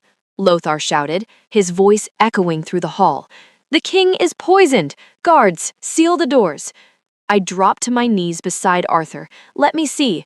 I reached for his pulse, my healer instincts kicking in. His heart was racing, skipping beats. His pupils were pinpoint small. Nightshade. "He needs an emetic," I shouted. "Salt water and mustard seed, now." "Seize her!" Lothar pointed a shaking finger at me. "Seize the witch!" 2 guards grabbed my arms, hauling me away from Arthur. "What are you doing? I'm trying to save him!" I struggled, kicking at their shins. "Search her chambers," Lothar commanded. "The human has bewitched him with her potions, and now she seeks to kill him to take the crown." "Lies!" Sir Leon drew his sword, stepping between me and the guards. "You saved his life in the woods." "And now she ends it," Selena hissed, stepping forward. She held up my leather satchel, the one I had left in the solar. She upended it onto the table. Out tumbled my jars of herbs. Dried mint, willow bark, and a small black vial with a skull painted on the cork. I stared at it. "That's not mine. I don't carry concentrated nightshade. That's an assassin's tool." "The evidence is clear," Lothar sneered. "She brewed the wine. She poisoned the king." Arthur was coughing violently on the floor, trying to speak, but his throat was closing up. He reached a hand out toward me, his claws scraping the stone. "Take her," Lothar ordered. "To the dungeons. She burns at dawn." Chapter 23. The High Tower. Arthur survived. His wolf constitution burned through the nightshade, though it left him weak and bedridden. But he couldn't stop the arrest. The law was clear. Heavily implicated regicides were to be held until trial. However, Arthur refused to let them throw me in the rat's nest below the castle. "The Tower of Penance," Arthur had rasped, his voice ruined by the poison as the guards dragged me out. "Put her in the tower. If anyone touches her, I will flay them alive." So I was back in a tower, but this one wasn't a luxury suite. It was high, cold, and stark. The window was barred with iron. The door was heavy oak reinforced with steel bands. I paced the small circular room. I was furious. "That slimy, greased weasel," I muttered, thinking of Lothar. "He planted it. He knew I'd be the first suspect." The door unlocked with a heavy thud. Arthur walked in. He looked terrible, pale, sweating, leaning heavily on Sir Leon. "Arthur!" I rushed to him, but Leon held up a hand to stop me. "Do not touch him, my lady," Leon said gently. "The council watches. If he shows favor to his attempted murderer, they will invoke the right of deposition. They will strip him of his crown." Arthur leaned against the wall, his eyes burning with frustration. "I know you did not do it. I know you know, but they have the vial." I cannot release you, Arthur said, his voice a painful whisper. Not yet. The evidence must be disproven by the law. If I break you out, it is war, civil war. The pack will split. I understand, I said, though my heart was breaking. You have to be the king. I will find the truth, Arthur promised. He looked at me, his soul bared in his gaze. I will tear this castle apart stone by stone until I find who planted that vial. Just stay alive. Do not provoke the guards. I'll be good, I lied. Arthur looked at me one last time, a look of pure longing, before Leon helped him out. The door slammed shut, the lock clicked. I was alone, and for the first time, I wasn't just fighting for my shop or my pride, I was fighting for my life. Chapter 24. The Investigation. While I paced my cell, my own personal army was mobilizing. Down in the scullery, Matilda, who had refused to leave the castle when I was arrested, was currently cornering the most dangerous wolf in the kingdom. "Move, girl," Sir Leon grunted, trying to step around her. "I have an investigation to conduct." "You have a wild goose chase," Matilda snapped, blocking his path with a broom. "You're going to question the guards, right? Big, tough men? They won't talk to you. They're scared of Lothar." Leon frowned, looking down at the small human woman. "And you have a better plan?" "Gossip," Matilda said, tapping her nose. "The laundry maids hear everything. The stable boys see everything. You're the beta, you scare them. I'm just the apothecary's assistant. I'm invisible." Leon hesitated.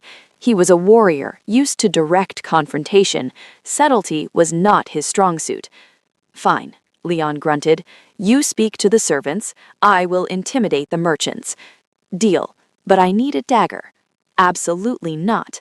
"Fine, I'll use a spoon." Matilda vanished into the laundry rooms. She returned an hour later, finding Leon in the armory. "I found something," she whispered, looking around. "The scullery maid, Hella, she is walking out with one of the night sentries. He saw someone sneaking out of the king's solar just before the poisoning.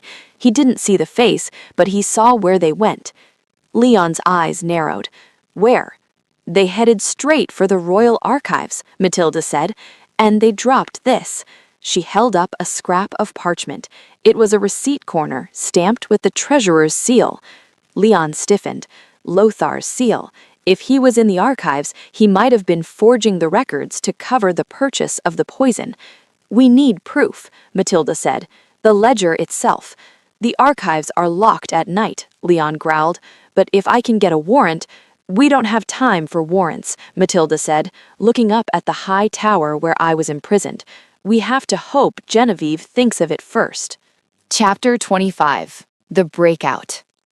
The Tower of Penance was designed to hold rebellious wolves, not a determined apothecary.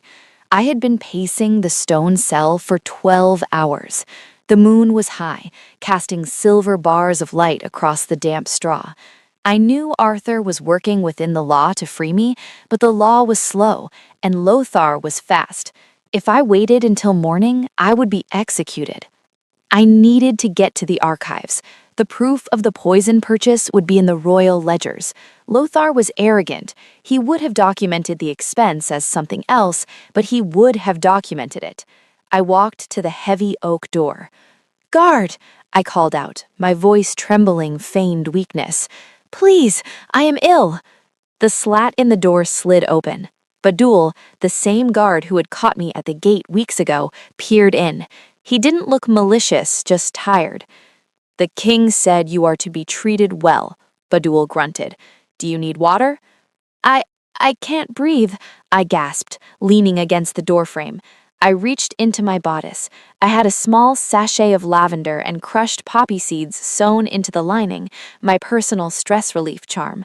I ripped the seam with my fingernail, exposing the powder. "Open the door, Badul, please," I wheezed, "just for air." Badul hesitated. He was a low-ranking wolf, easily swayed by authority but also by pity. He unlocked the heavy bolt. As the door swung open, I didn't wait. I crushed the poppy sachet in my fist and blew the powder directly into his face. Sorry, I whispered. Badul sneezed violently. The concentrated poppy dust, inhaled directly, acted fast on his wolf senses.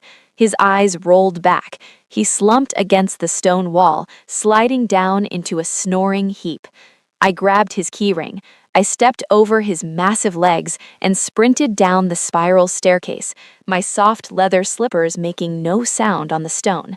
I kept to the shadows. The castle was asleep, but patrols roamed the halls.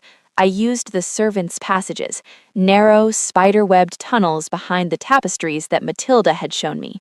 I reached the heavy double doors of the royal archives. It was locked. I didn't have a key, but I had my hairpins and hands steady from years of measuring volatile powders. I knelt, working the pin into the iron mechanism. It took 3 agonizing minutes before the lock clicked. I slipped inside, smelling the dust of centuries. I wasn't safe yet, but I was free. Chapter 26. The Trap. The archives were a labyrinth of towering bookshelves and scrolling parchment maps. The only light came from the moonlight filtering through the high, stained glass windows. I moved to the section marked Treasury. My hands shook as I pulled down the heavy leather-bound ledgers for the current month. "Come on," I whispered, scanning the entries by the light of a single tallow candle I had lit. Grain, swords, wine. There, 3 days ago, an entry for pest control, nightshade concentrate, signed by the royal treasurer, Lothar. "Got you," I breathed, ripping the page out.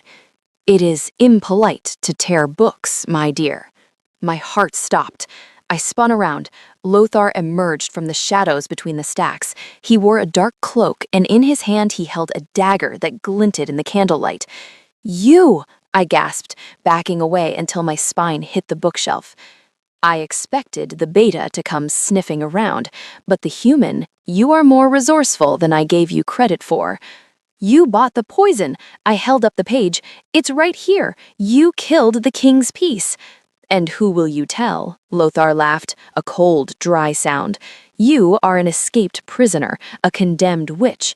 I will tell the council I found you here destroying history, and I was forced to put you down." He lunged. I threw the heavy ledger at his head. He swatted it away like a fly. I turned and ran, knocking over a stack of scrolls to block his path.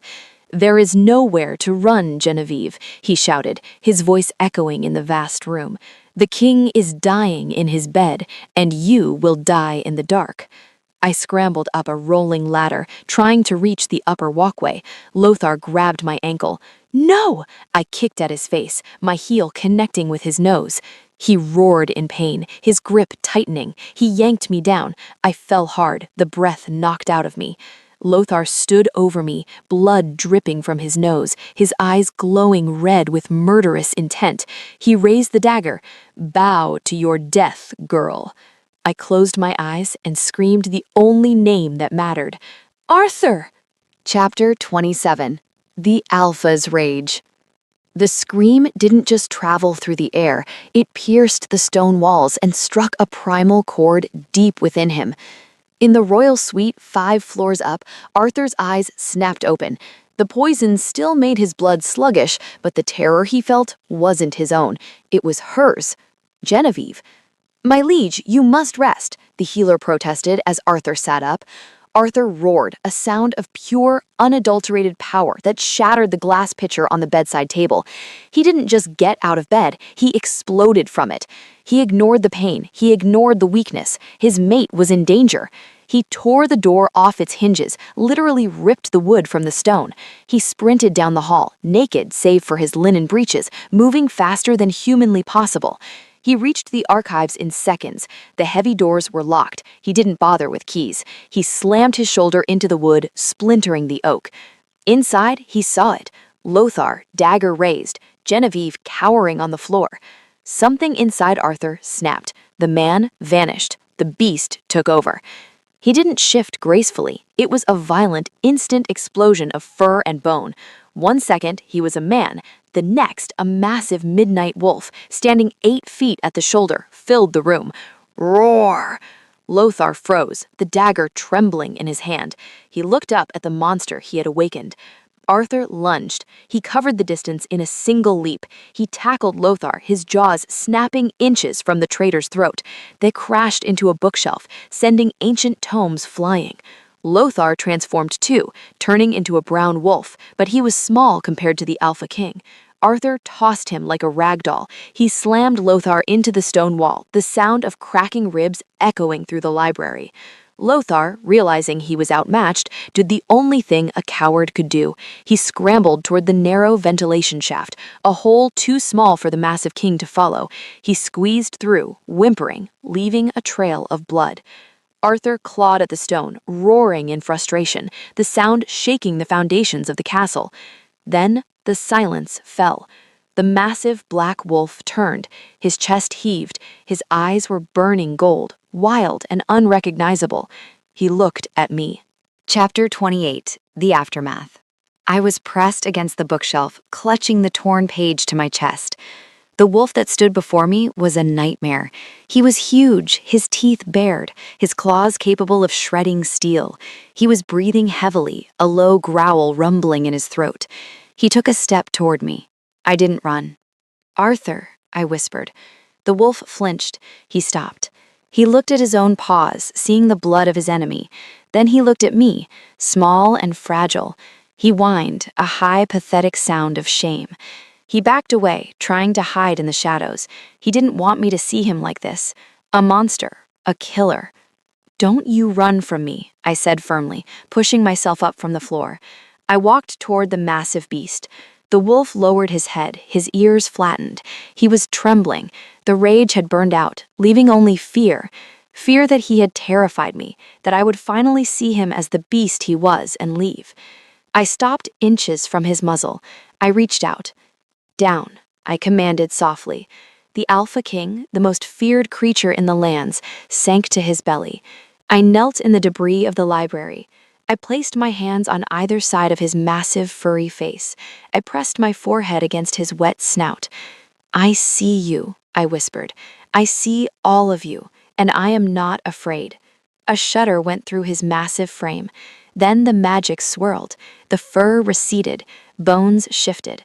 Arthur lay on the cold stone floor, back in his human form. He was bruised, exhausted, and naked. He curled into a ball, shaking violently, hiding his face in his hands. "I could have hurt you," he choked out, his voice broken. "The rage, it blinds me. I am a monster, Genevieve." "No," I said, taking off my heavy cloak and draping it over his shivering shoulders. "You are a protector." I pulled him into my arms. He buried his face in my neck, clinging to me as if I were the only solid thing in a spinning world. "Lothar escaped," he bitterly whispered. "Let him run," I said, stroking his damp hair. "We have the proof. We have the truth." I kissed the top of his head. "And you have me." He looked up then, his gray eyes wide and vulnerable. "Always?" "Always," I promised. "Now let's get you back to bed before the rest of the council sees the king's bare backside." He let out a weak, watery laugh. It was the most beautiful sound I had ever heard. Chapter 29, The Intoxicating Romance. We returned to the royal suite not as king and prisoner, nor as friends, but as two halves of a whole finally colliding. Arthur bolted the heavy door. The moment the lock clicked, the restraint he had shown in the library evaporated. He didn't speak. He crossed the room in 2 strides, catching me up in his arms before my feet could even touch the rug. He carried me to the bed, burying his face in the crook of my neck, inhaling deeply. He was trembling, the adrenaline of the fight shifting into something far more primal. "You accepted the wolf," he growled against my skin, his voice rough with emotion. "You saw the beast, and you did not run." "I told you," I whispered, running my hands through his tangled, sweat-dampened hair. "I am not afraid of you, Arthur. Never of you." He laid me down on the furs, his body covering mine, heavy and grounding. The firelight cast long shadows across his scarred chest. He looked at me with a hunger that stole the breath from my lungs, a look of absolute, terrifying devotion. Then be mine, he rasped, not by law, not by force, but by choice. Bind yourself to me, Genevieve, for if you do not, I will go mad with the fear of losing you. I choose you, I breathed. I choose the king, I choose the man, I choose the wolf. He kissed me, and it was a sealing of oaths. It was slow, deep, and intoxicating, tasting of iron and desire. His hands roamed over me, revered and possessive, claiming every inch of skin as his territory. The connection between us, the bond, snapped into place with a visceral force, like a cord of golden fire tying our souls together. You are my queen, he murmured against my lips, his thumb tracing the line of my jaw. My equal, my heart. And you, I whispered, arching into his touch as the world outside the room ceased to exist, are my trouble. He chuckled, a low rumble against my chest, before claiming my mouth again. That night, amidst the furs and the flickering candlelight, the Alpha King did not conquer. He surrendered completely, and in his surrender, he won me forever. Chapter 30. The True Enemy. The peace of the morning was shattered not by a bell, but by a tremor. I woke with a start. Arthur was already awake, standing by the window, wrapped in a sheet. The sky outside was a sickly shade of green. The glamour, Arthur said grimly. It flickers. The heavy doors burst open. Sir Leon entered, looking as pale as a sheet, followed by Elder Theophilus. My liege, Leon gasped. Lothar, he was found. Captured? Arthur asked, turning to face them. Dead, Leon said. Drained. He was found in the lower tunnels, shriveled like a dried fruit. His life force? Gone. Arthur stiffened. Lothar was a traitor, but he was a wolf. Who has the power to drain an alpha? Not a wolf, Theophilus croaked, stepping forward. The old elder looked terrified. We have been blind, Arthur. Lothar was merely a pawn, a distraction. Speak plainly, Arthur commanded. Runar, Theophilus whispered, the High Counselor of War. He is not of the pack. I found his chambers empty this morning. On his desk, rune stones, dark magic. Runar is a sorcerer? I asked, pulling the furs around me. But he has sat on the council for a decade. He has been feeding, Arthur realized, his eyes widening. The weakness in the pack, the failing crops, the sour soil. It wasn't pollution. It was him. He has been draining the magic of Valoria to fuel his own power. And now that he has consumed Lothar, Theophilus said, shaking, he has enough power to drop the mist. He intends to reveal us to the human world, and while we are distracted by their armies, he will consume the heart of the forest. Arthur's hand went to his sword belt hanging on the chair. He wants a war? I will give him a slaughter. He has an army, my liege, Leon warned. Mercenaries, rogues, and dark creatures summoned from the void. They march on the keep as we speak. Chapter 31. The War Room. The war room was a chaos of shouting lords and rustling maps. We must retreat to the caves, Elder Conrad yelled. We stand and fight, Sir Leon roared back. Enough. Arthur's voice silenced the room. He stood at the head of the table, fully armored in black steel. We do not run. This is our home. I walked into the room. I was dressed not in silk, but in a fitted leather tunic and trousers Matilda had scavenged for me. I carried a roll of parchment. She cannot be here, Conrad spat. This is a council of war, not a kitchen. Careful, Conrad, Arthur growled, his hand twitching toward his blade. She is my mate. And I have a brain, I interrupted, slamming my parchment onto the table, which is more than I can say for some of you. I unrolled the map. It wasn't a battle map. It was a geological survey I had drawn for the water filtration project. Runar is a sorcerer. He needs ley lines to draw power. The Obsidian Keep sits on the largest intersection of magic in the kingdom. That's why he's attacking here. He doesn't just want the castle, he wants the foundation. The room went silent. The wolves stared at the map. If he breaches the walls, I pointed to the east gate, he will head straight for the crypts. That's where the magic is strongest. How does a human know of ley lines? Conrad asked suspiciously. My grandmother was a hedge witch, and I listen when people speak. Now, here is the plan. We cannot beat him with magic. He eats magic. If you throw fireballs at him, he gets stronger. Arthur looked at me, a slow smile spreading across his face. Go on. We use steel, I said, and chemistry. Sorcerers are allergic to iron, yes? And they breathe air like the rest of us. You propose we choke him out? Leon asked. I propose we make the air spicy, I smirked. I need every barrel of sulfur, pitch, and dried chili pepper in the stores, and I need the archers. Arthur looked at his council. You heard the queen. Get her the sulfur. For the first time, the elders didn't argue. They bowed. Chapter 32. The Siege. The attack began at dusk. The sky turned purple as bolts of eldritch energy slammed into the castle's magical shields. The ground shook. From the tree line, a horde of twisted creatures emerged, golems made of mud and bone, flanked by traitorous rogue wolves.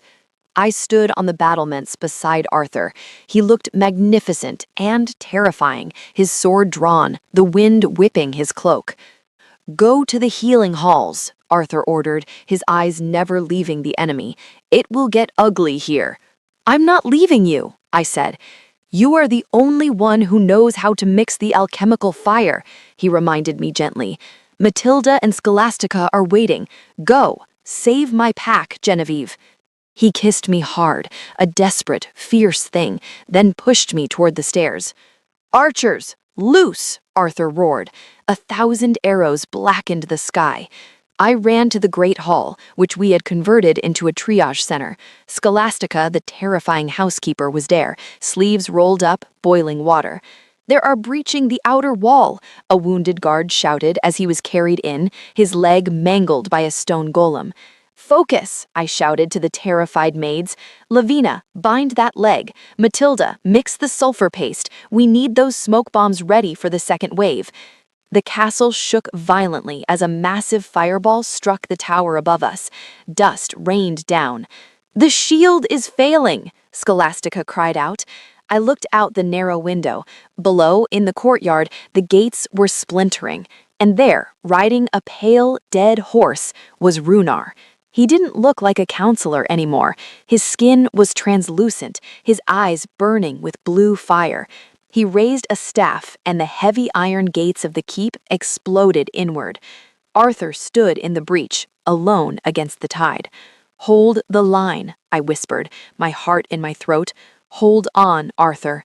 The siege of Valoria had begun, and the wolves were losing. Chapter 33. The Front Lines. The courtyard was a slaughterhouse of mud and magic.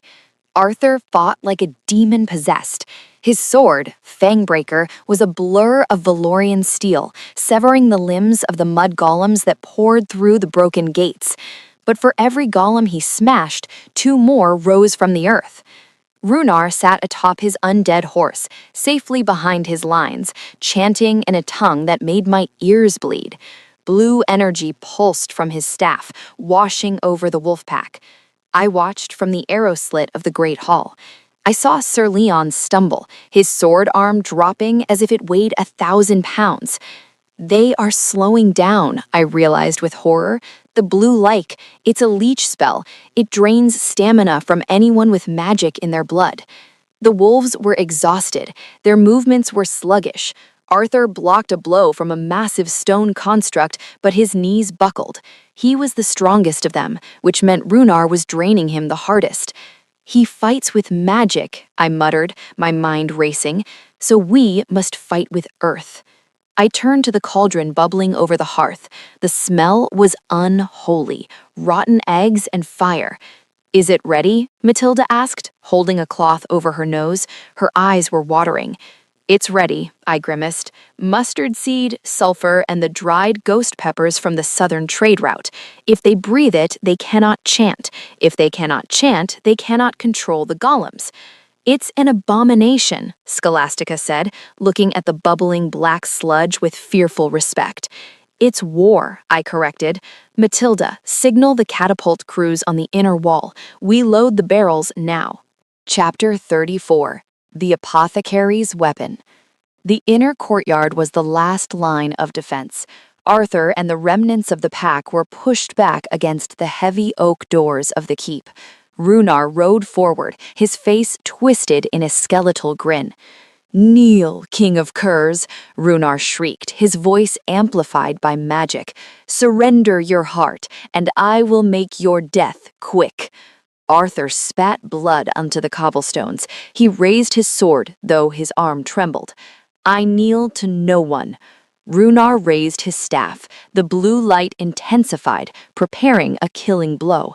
"Now!" I screamed, dropping a torch from the battlements as the signal. The catapults on the roof twanged. 3 wooden barrels soared over the heads of the wolf pack and crashed directly into the center of Runar's army. They didn't explode with fire, they exploded with dust. A thick yellow-black cloud billowed out, instantly engulfing the sorcerer and his front line. The effect was immediate. The rogues and mercenaries clawed at their throats, dropping their weapons. Runar's chant cut off in a violent, hacking cough. He doubled over on his horse, gasping for air as the sulfur and chili powder scorched his lungs and blinded his eyes. "My eyes!" a mercenary screamed. "It burns like the hells!" Without the chant to sustain them, the mud golems faltered.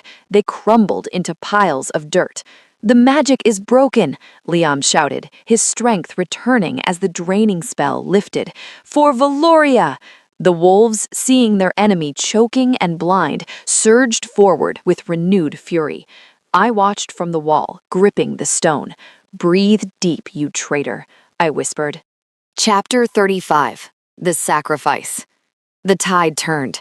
The wolves were tearing through the blinded mercenaries. Arthur was advancing on Runar, his sword raised for the execution. Runar, streaming tears and coughing blood, saw the king approaching. Panic replaced his arrogance.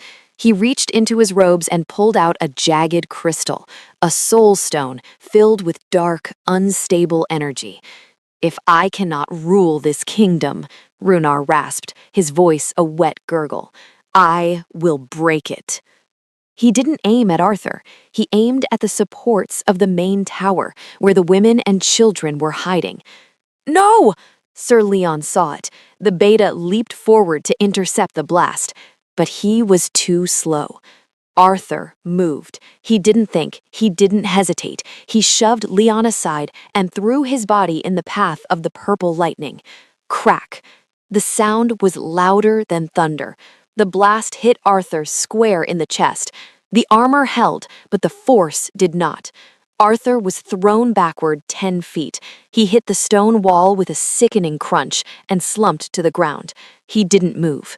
Runar laughed, a manic, wheezing sound, before turning his horse and fleeing into the smoke, abandoning his army.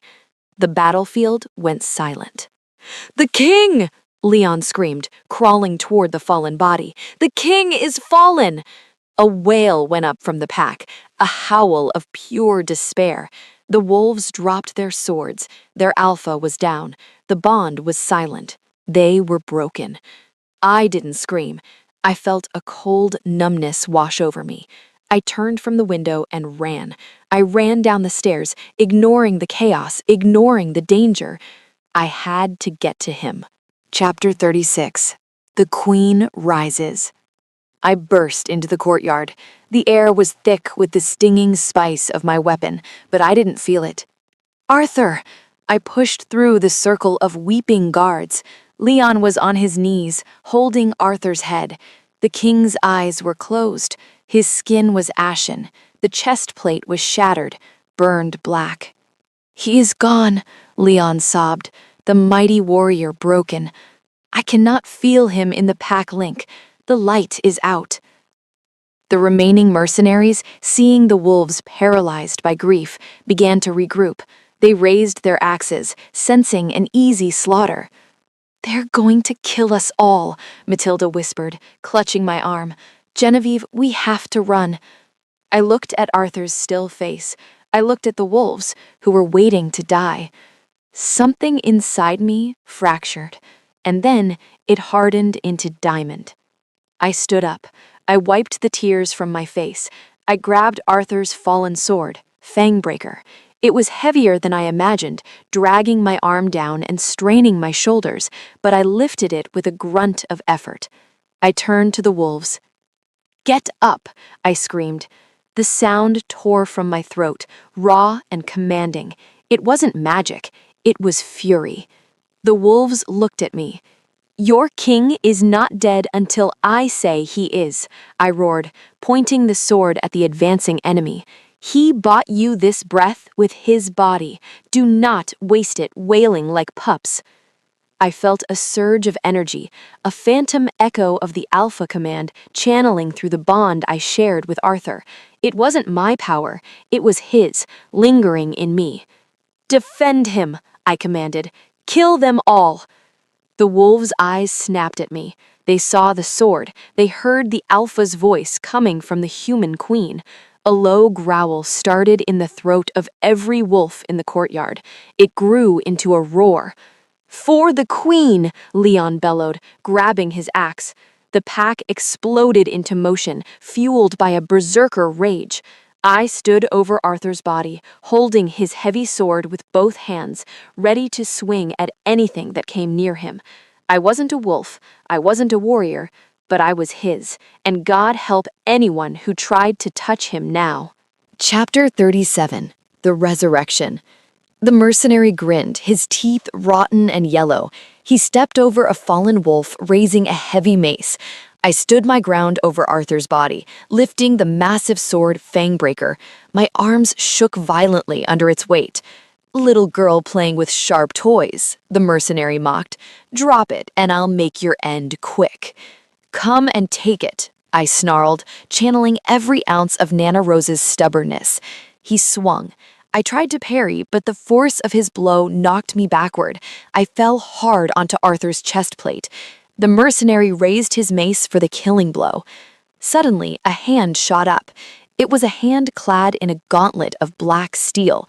It caught the haft of the falling mace in mid-air, stopping it inches from my face. The mercenary froze.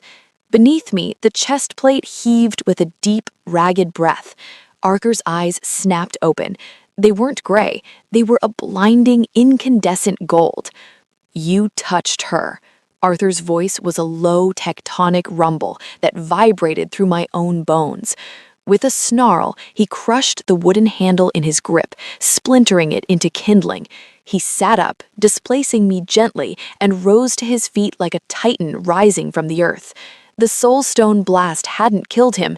It had overloaded his alpha wolf, forcing a rapid, healing stasis that had just ended. Arthur grabbed the mercenary by the throat and tossed him across the courtyard like a sack of grain. At the gate, Runar had returned, hoping to loot the castle. He saw the king rise. The sorcerer shrieked, raising his staff. "Die, wolf!" Runar screamed, firing a bolt of blue lightning. Arthur didn't dodge. He caught the lightning. He literally swatted the bolt aside with the flat of his hand. He marched forward, ignoring the arrows bouncing off his armor. "My turn," Arthur growled. He threw Fangbreaker like a spear. The massive sword flew through the air, whistling a death song. It struck Runar in the chest, pinning the sorcerer to the wooden drawbridge. Runar gasped, the blue light fading from his eyes, and slumped forward. Arthur stood amidst the smoke and the bodies, chest heaving. He turned to me, the gold fading back to gray. "You held the line," he rasped, staring at me with awe. "I just kept your seat warm before my legs gave out." Chapter 38. The Cleanup. The war was over, but the Battle of the Infirmary had just begun. "I am fine," Arthur growled, trying to get out of the bed. "Sit down." I pushed him back by his shoulders. The great hall was filled with wounded, but the mood was light. The wolves were singing drinking songs, celebrating the victory. Arthur, however, was in a foul mood, because I was currently stitching a laceration on his bicep. "It is a scratch," he complained. "I've had worse shaving."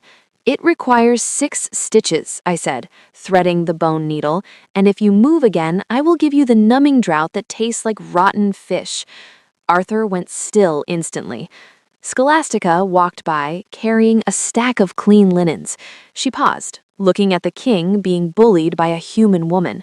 For the first time ever, the stony housekeeper smiled. "The queen has a steady hand, my liege," she noted. "The queen is a tyrant," Arthur grumbled, though his eyes were soft as I watched him work. "She poisoned the enemy with spices. My nose still burns." "It worked," I said, tying off the suture. "Leverage and chemistry, Arthur, superior to magic." I began to bandage his arm. Arthur reached out with his other hand, capturing my chin. The room seemed to fade away. "I heard you," he whispered. "When I was in the dark, I heard you calling the pack." "They thought you were dead," I said, my voice trembling slightly as the adrenaline finally wore off. "I had to improvise." "You wielded the command," Arthur said, shaking his head in wonder. "A human using the alpha voice. It has never been done." "Well, I wrapped the final strip of linen tight. I refuse to be a widow before I'm even a wife." Arthur laughed, wincing as his ribs protested. "Is that a proposal, Genevieve?" "Only if you promise to eat your kale," I smirked. Chapter 39. The Proposal. 3 weeks later, the castle was rebuilt. The scent of sulfur was gone, replaced by the smell of blooming roses in the royal garden. I was inspecting the herb patch. My kale had survived the siege miraculously when I heard heavy footsteps behind me. Arthur wore a tunic of deep crimson, matching the dress I had worn to the gala. He looked healthy, strong, and nervous. "Genevieve." "Arthur, if you're here to complain about the echinacea tea again, save it." "No tea," he said. He walked up to me, taking my dirt-stained hands in his. "I have a grievance." "Oh?" "You refused to bow to me in the throne room," he said seriously. "I did." "And you refused to bow to the council. They were annoying. And you refused to bow to death itself on the battlefield." Arthur took a deep breath. Slowly, deliberately, the king of Valoria sank down. He knelt on one knee in the dirt. My breath hitched. "Arthur, get up. You're the king." "A king only kneels for his gods," Arthur said, his voice thick with emotion. "And his queen." He reached into his pocket and pulled out a ring. It wasn't gold or diamond. It was a band of dark, hammered iron, inset with a shard of the glowing moon orchid crystal I had retrieved from the cliffs. "This is moon iron, forged from the meteor that created our kind. It is unbreakable, like you." He looked up at me, his gray eyes shining. "Genevieve, you taught me that strength is not about forcing others to kneel. It is about standing them up. Will you stand with me? Will you rule this pack and this stubborn wolf for as long as we draw breath?" I looked at the ring, then at the man who had once threatened to lock me away, now kneeling in the mud at my feet. "Yes," I whispered, tears spilling over. "Yes, you idiot wolf." He slid the ring onto my finger. It pulsed with a warm, gentle magic. He stood up and kissed me, and the garden erupted in applause. We looked up to see the entire pack, Leon, Matilda, Scholastica, even the guards watching from the balcony. "Privacy!" Arthur roared at them, but he was smiling. Chapter 40. The Coronation and Epilogue. The coronation was not a solemn affair. It was a riot. The great hall was packed. Humans from the village mingled with wolves from the pack. It was the first time the gates had been truly open in centuries. I stood before the obsidian throne. I wore a gown of white silk and silver armor, a design Matilda and I had compromised on. Elder Theophilus, looking ancient and pleased, held the crown. It was a delicate circlet of silver vines and wolf teeth. "Do you, Genevieve, accept the weight of the pack?" he asked. "I do," I said clearly. "Do you, Arthur, accept the human as your equal in blood and bone?" Arthur looked at me. I do. Theophilus placed the crown on my head.